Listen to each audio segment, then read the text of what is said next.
முருகபக்தர் மாநாடு அரசியல்வாதிகள் வயிற்றுல புளிய கரைச்சிருக்குது அப்படின்னு சொன்னோம்னா, இன்னொரு புறம் பார்த்தீங்கன்னா இந்த இந்து விரோத சக்திகள் இருக்கு பார்த்தீங்களா, மதமாற்ற வியாபாரிகள், இவங்களுக்கெல்லாம் பேதியை கிளப்பி விட்டுருக்கு போல இருக்குது. ஏன்னா திடீர்னு பாருங்க, இந்த சத்தியம் டிவின்ட்டு ஒரு டிவியில் ஒரு நியூஸ் போட்டு பழைய நியூஸை போட்டுட்டு இருக்காங்க. கொரோனா முடக்கம் ஞாயிற்றுக்கிழமை தோறும் நடக்கும் அப்படின்னு சொல்லிட்டு, இதெல்லாம் எவ்வளவு கீழ்த்தரமா கேவலமான செயலில் ஈடுபட்டு இருக்காங்கன்றது இது ஒரு உதாரணம். இவங்க பேசுற மதம் என பிரிஞ்சது போதும், இந்த மாதிரி பல கதைகள்லாம் சொல்லிட்டு இருப்பாங்க. இது இந்து மத மாநாடு, இந்து மதத்தினர் செய்யறாங்க, முருக பக்தர்கள் ஒரு மாநாடு நடத்துறாங்க. இதுல இவங்களுக்கு எங்க வலிக்குது? இவனுக்கே இவ்வளவு துடிக்கிறானுங்க. அரசியல்வாதிகளும் ஒரு பயம், எங்க இது நம்ம ஓட்டு காலி பண்ணிடுமோ, இந்துக்கள்லாம் ஒருங்கிணைஞ்சிருவாங்களோ அப்படின்னு சொல்லிட்டு.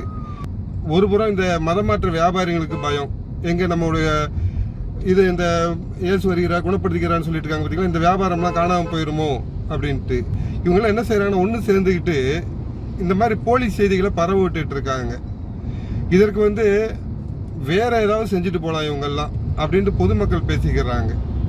ஆனால் இவர்கள் எத்தனை சக்திகள் எந்த வடிவில் வந்தாலும் முருகபக்தர் மாநாடு நிச்சயம் நடந்தே தீரும். தமிழகத்தை புரட்டி போடும் ஒரு ஆன்மீக நிகழ்வாக அது அமையும் என்பதில் எந்த ஒரு மாற்று கருத்து எவருக்குமே இல்லை.